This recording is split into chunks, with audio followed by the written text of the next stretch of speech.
예, 안녕하십니까. 빛가람 혁신도시에서 카페 공인중개사로 활동하고 있는 대표 임동성입니다. 저는 오늘 좋은 소식을 한번 전해드릴까 합니다.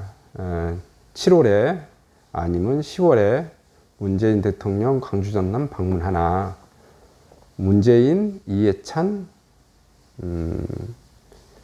혁신도시에 선물 폭탄을 주나, 이런 제목입니다. 이런 제목으로 하고요. 자, 이거 얘기하기 전에서 처음에 그 혁신도시 관련된 여러 가지 간단한 내용 중을 한번 읊어보려고 합니다. 이 제목하고 좀 상관없이요. 좀 죄송해요. 뭐냐면 지금 혁신도시 관련돼서 이게 있어요. 지역균형 발전이라고 하는. 근데 그 지역균형 발전이라고 하는 게 요즘 좀 취지하고 좀 엇나간 그런 게 있습니다. 이것을 설명하기 위해서 제가 뭘 하면, 요즘 브라인드 채용이라고 하죠. 브라인드 채용을 하니까 이 브라인드 채용이 도리어 더 나쁘고 역효과다. 채용 회사도 힘들고 채용 기관도 더 힘들고, 그런데 결과를 놓고 뽑아봤더니 더 스카이로 깔아버리더라. 근데 왜 그런 현상이 벌어지냐면, 자, 공공기관이 채용을 해야 돼요. 예를 들어서 서울에 아직 내려오지 않는 공공기관 채용해야 되는데 브라인드 채용하라고 했잖아요. 그러니까 성별, 나이, 고향, 학력 이런 건 다 모릅니다. 그러면 어떻게 하겠어요? 객관식 시험으로 일단 먼저 걸러야겠죠. 그리고 주관식 면접으로 걸러야 될 건데, 일단 그 면접자가 모를 거고, 그렇게 되면 어떻게 해요? 객관식 문제를 굉장히 고난도로 내겠죠. 고난도로 내면 누가 합격하죠? 그 스카이대들이 소리전형에서 이미 다 통과가 돼버리죠. 그래놓고 뽑아봤더니 어떻게 됩니까? 도리어 지방 국립대도 합격을 못 하더라. 브라인드 채용이 좀 더 악조건이죠. 예전에 예를 들어 삼성이나 현대나 LG나 GS나 코오롱이나 이런 대기업들이 자 뽑을 때 제가 정확히 대기업 인사 업무를 안 해봐서 모르겠지만, 그래도 전남권에서 할당량이 좀 최하 전남권에서 전체 이동료 한 5% 정도는 배당을 해준다든지 이런 게 어느 정도 좀 있었던 것 같아요. 그렇지 않은가요? 제가 박정희 때는 예전에는 아예 그냥 할당량을 그냥 줘버렸었던 것 같고, 지금은 그래도 어느 정도 좀 대기업들은 왜 그러냐면은, 한쪽에서 이너서클이 한쪽으로만 다 치우치면 그게 문제가 되더라 이거죠. 그래서 그 브라인드 채용이 도리어 더 문제가 있다. 근데 지금 혁신도시 관련해서 지역균형 정책이 어떤 문제가 있어요? 30% 강제로 뽑아라. 이렇게 해서 지금 현재 이제 아직은 부산 쪽에서는 30% 가까이 뽑는데, 여기 지금 광주 전남 혁신도시는 뽑지 않잖아요. 근데 만약에 뽑아버리면 어떻게 될까요? 이게 어차피 제가 학교 다닐 때, 제가 전남대를 법대를 들어갔는데, 이게 제가 학교 다녔을 때 반에서 10등 안에 들어가면 전남대를 들어갑니다. 그래서 또 반에서 전교에서는 한 50등, 또 반에서 전교에서 한 10등 안에 들어가는 친구들이 스카이를 갔었어요. 반에서 1, 2등 하는 친구들이 서울대를 가고, 요 정도 수준인 거잖아요. 그러니까 예를 들어서 그렇게 되어지는 거죠. 그런데 이게 지역균형으로 하니까 이게 뭐냐면은, 그 반에서 한 10등 들었었던 전남대 출신들이 다 쓸어가는 거죠. 그래서 지금 현재 조대나 통신대나 목포대나 예를 들어서 순천대나 요런 고구려대라든지 이런 대학교에서는 가져가들 못하더라 이거죠. 단 한 명도. 물론 지금 조금 되어져 있습니다. 그래서 이것을 커버하는 방법이 뭐냐? 전남대가 만약에 지금 30% 주지 않고 있지만, 만약에 15%만 20%만 준다고 할지라도 이것을 그냥 성적순으로 끊어버리면, 예를 들어서 이렇게 생겨서 전국 단위로, 만약에 이 샘플로 예를 들자면 한전에서 전국 단위로 예를 들어서 1000명을 뽑아요. 만약에 가정을 한다면. 그리고 300명을 지역균형으로 뽑아요. 그러면 광주 전남 혁신도시인데, 만약에 성적순으로만 다 끊어버리면 어떤 식의 발생이 됩니까? 아마 300명 중에 30% 중에서 거의 290명은 전남대생이 다 쓸어가 버릴 거다. 그러면 조선대나 호남대나 강주대나 동신대나 목포대나 뭐 예를 들어서 고구려대나 순천대나 뭐 이런 데는 아예 국물도 없다 이거죠. 그래서 그냥 그 추천제를 해주라. 할당으로 전남대에서 몇 프로. 그렇게 해서 인재들이 전남대에서도 들어오고 고구려대에서 들어오고 동신대에서 들어오고 이렇게 해서. 근데 이제 불만이 있겠죠. 불만이 아니 저 능력도 안 된 저 자식이 들어와서. 근데 또 한전 인사 담당 입장에서 생각해 보면 어차피 전남대생도 예를 들어서 전남대 학생이 300명이 합격했다 그러면 그 중에 한 30명 정도나 아니면 10대 명 정도나 쓸만하지. 어차피 수준 미달이에요. 그죠? 동신대 대학생이 들어와서 수준 미달이나 전남대생이 들어와서 수준 미달이나 어차피 똑같을 거란 말이죠. 그냥 성적으로 끊어 놓으니까 그런 거예요. 근데 재밌는 사실은 어떤 조직이든지 막말로 말해서 그가 어떤 조직이든지 말해요. 상위 10%는 정말 똘똘한 친구들이 하고 하위 90%들은 사실 고졸, 중졸을 앉혀놔도 그 일 다 합니다. 제가 좀 너무 했나요? 너무 비하시켰나요? 한전에 다니신 분들이 너무 기분 나쁠까요? 한전을 제가 샘플로 설명을 드렸는데. 그래서 이제 제 생각에는 그렇게 그 지역 균형 발전을 해서 그렇게 몇 년만 해주면 동신대도 실력이 올라가고 목포대도 실력이 올라가고 예를 들어서 순천대도 실력이 올라가고 광주대도 실력이 더 올라갈 거다. 지역 대학이 실력이 올라갈 거다라는 거죠. 근데 이것도 또 문제가 30%를 이렇게 채용하는 것을 10년 이상 해버리면 어떤 현상이 벌어질까요? 그렇죠. 여기 이 전남권 학생들의 전남들의 학생들이 그 배타적인 이런 게 형성되겠죠. 전남권에 대한 이너서클이. 그래서 아마 뭐 높으신 분들은 이러한 지역균형 정책도 보통 봐보면 정책이란 게 항구적이지도 않더라. 기회죠, 기회. 이번 기회에 빨리 한전이나 한전, 뭐 KPS나 뭐 농어촌공사나 빨리 합격하는 것도 기회일 거예요. 이 타이밍 때가 사실 좋은 거지. 제가 보기에는 한 이 정책도 5년이나 한 10년 하면 사라질 정책입니다. 예. 그렇고요. 그래서 이게 발전되기를 희망하고요. 그 다음에 제가 아까 처음에 제목을 그렇게 달았었잖아요.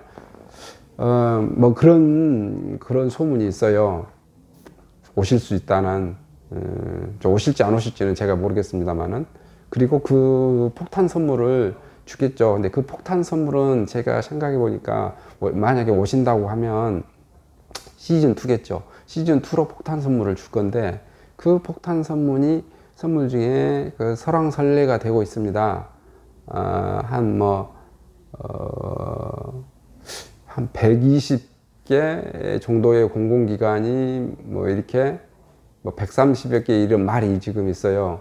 그래서 지금 이게 빨리 발표를 못 하는 게 강주 전남하고 지금 싸워서 그렇다. 이제 이런 것도 좀 소문이 좀 들고요. 왜 그러냐면 지금 제가 서로 간에 봐보면 광주 전남 공동 혁신들을 만들어 놓고 이 열매 과실을 전남이 먼저 먹겠다. 또 광주가 먼저 먹겠다. 이런 게 지금 티격태격 싸우고 있죠. 하나의 가장 큰 것은 뭐냐면 광주 쪽에서 불만을 터뜨린 것은 뭡니까? 그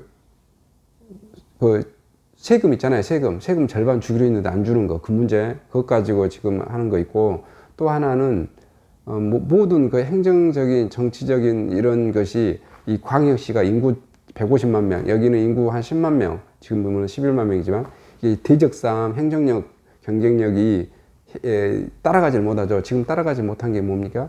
그 버스 노선 하나만 가지고도 따라가지 못하는 게 버스 노선으로 엄청난 걸 뺏겨버리죠. 왜냐하면 KTX 역에서 이 공공기관 사람들이 나주역에 멈추는 것보다 광주 성동역이 더 많이 멈추죠. 그 왜 때문에 그죠? 왜 버스 노선상의 문제 때문에 그렇습니다. 왜냐하면 그 다음에 또 예를 들어서 나주에서 가는 버스들은 예를 들어서 광주 성동역을 가는데 뭐 더 삥 돌아가거나 더 그 시간 타이밍도 그렇고 또 뭐 이게 전대병이나 조대병에 멈추지도 못하고 뭐 이렇게 하여튼 이런 게 뭐 있고 하여튼 그 광주 버스는 이렇게 뭐 나주에서 더 촘촘하게 내릴 수 있고, 그래서 버스 노선도 봐보면은 광주 성송역으로 가는데 공공기관 사람들이 그 광주 성송역으로 가기도 하는데 버스 노선도 그 버스를 더 많이 타고, 이런 해서 그래 이래저래 그냥 뺏기는, 그래서 좀 그 또 전남은 전남대로 억울해하는 그런 것이 있어. 그래서 티격태격 싸운단 말이야. 이걸 해결할 사람은 누구겠어요? 중앙정부겠죠. 청와대에서 이놈들 불러다 놓고, 야, 그만 싸워. 너네 그만 싸워라. 내가 안 싸우고 너네들이 윈윈하면 선물을 더 줄게. 더 많이 줄게. 뭘 많이 줄겠습니까? 원래 공공도시에, 공공기관에 한 10개씩 배당되면 광주 전남 공동 혁신도시니까 한 15개나 16개 줄까요? 저번에도 우리 16개 받았었죠. 근데 한전을 받느라고 16개 받는 거죠. 좀 숫자가 줄었죠. 큰 것을 받은 대신. 이번에는 큰 것을 시즌 1에서는 큰 것을 한 점 받았으니까 이번에는 더 뭐 잘 자란 것을 줄까요? 그러면 개수가 늘어날까요? 만약에 20개를 준다고 치면 그 20개에서 광주 전남으로 가면은 찢어질 거란 말이에요. 광주로 가져가고 우리는 광주에서 가져갈란다. 우리는 나주로 가져갈란다. 그러면 각각 10개가 되는 거잖아요. 근데 문재인 대통령이 만약에 선물을 준다면 뭘 줄 수 있을까요? 야, 너네 싸우지 말고 잘 해봐. 그럼 내가 선물 더 줄게. 플러스 알파. 그러면 공공기관은 몇 개를 더 줄까? 한번 5개 더 물어주면 25개? 뭐 이런 것이 있고, 그 다음에 제가 이해찬이라는 분을 언급했잖아요. 근데 이해찬이라는 그분은, 여기 광주 전남 혁신도시에 별 그리 관심이 없겠죠. 당연히 자신의 지역구 세종시에 관심이 있겠죠. 그 다음에 충남의 그쪽에 관심이 있겠죠. 그래서 지금 제가 왜 이 지역 균형을 얘기했었냐면, 이 지역 균형이 바로 문제점이라는 거죠. 지금 충청북도에는 충북혁신도시가 있는데, 충남 또 여기 거기에는 혁신도시가 없잖아요. 없죠? 근데 왜 없습니까? 세종시 때문에 없죠. 근데 세종시에는 그 충북혁신도시 관련 혁신도시 관련 그 특별법으로 인해서 지역인재 균형 채용이라는 그 조항이 있어요. 세종시하고는 그것하고는 상관이 없게 되는 거죠. 그러다 보니까 우리 그 충남이 손해를 보고 있다. 그래서 이해찬 분이 어떻게 해요? 자기 그 지역에 선물을 폭탄을 또 주고 싶겠죠. 또 그래서 좀 늦어진다는 말이 있습니다. 사실인지 그것인지 그건 저도 잘 모르겠어요. 그냥 들리는 소문을 그냥 제가 전해드린 거니까요. 카드라입니다. 확실한 것은 아닙니다. 그래서 지금 그 이해찬 분께서 자기 지역구에 지역구 어디다가 물론 자기 지역구는 세종시입니다만은 충남 내포 신도시도 지금 발전이 안 돼서 힘들어 죽겠답니다. 그래서 내포 신도시에다가 또 거기다가도 공공기관을 한 10개 정도 이렇게 할당하려고 이런 밑작업을 해서 그래서 발표가 좀 늦어진다 이런 말이 좀 들리네요. 그러니까 사실은 광주 전남이 그렇게 싸우고 있는데 사실 뭐 그렇게 크게 싸운 것 같지 않고 또 위에서 크게 기침을 털면 불러다 놓고 개탕을 좀 치겠죠. 모양새도 너네들 계속 싸울 거니? 모양새도 아마 그러면 이번에 와셔서 이번에 7월에 온다는 말이 있고 10월에 온다는 말이 뭐 있고 그러네요. 문재인 대통령께서. 그래서 그거 관련돼서 혁신도시 공공기관 있죠? 이렇게 와라. 전남도지사도 오고 광주시장도 와라.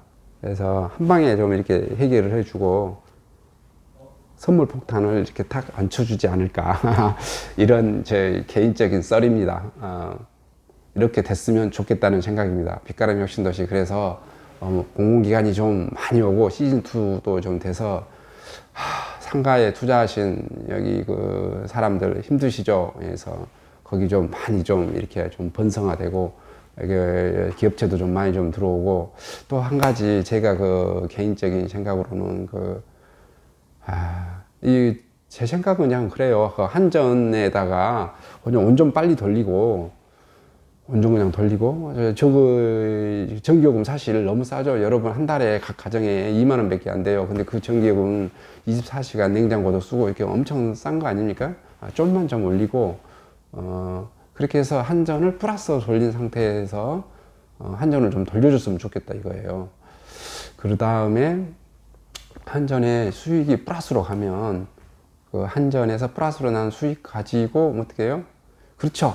협력업체들한테 좀 배당을 그 수익계약할 배당분 여기 이게 한전이 이곳에 빛가람 혁신도시나 혁신산단이나 대촌산단에 들어오는 광주 전남으로 들어오는 이곳 협력 기관 회사들한테 수익계약 물량을 지금도 뭐 10%는 가지고 있죠. 이걸 좀 대폭 한 30%나 이렇게 좀 올려줬으면 좋겠다. 이런 선물도 선물 폭탄을 탁 이렇게 투하를 해주고 가셨으면 좋겠다라는 생각이 듭니다. 오늘은 제 개인적인 희망과 썰이었습니다. 그런 거 됐으면 좀 뿌듯하겠죠. 꼭 이렇게 되기를 바라봅니다. 저는 빛가람 혁신도시에서 토지, 상가, 아파트, 꼬마 빌딩을 전문적으로 중개를 하고 있습니다. 매물 접수를 많이 좀 받고요. 지금 그 빛가람 병원 앞에 토지를 사고 싶어 하신 분이 계세요. 매도자 분 있으시면 꼭 연락처 받기를 희망하고요. 구독 신청해 주시면 빛가람 혁신도시 관련 정보 또는 전국에 있는 부동산 관련 정보를 실시간 전달해 드리도록 하겠습니다. 오늘 문재인 대통령 제가 말씀하시는 거, 그 다음에 이해찬 말씀하시는 거, 그냥 이건 돌아다니는 썰입니다. 100%또 신뢰하시면 안 돼요. 그냥 이런 썰이 있다. 그리고 제 그냥 개인적인 바람, 소망, 이런 것을 한꺼번에 말씀드리는 거니까요. 너무 또 믿지는 마시기 바랍니다. 이상 마치도록 하겠습니다. 감사합니다.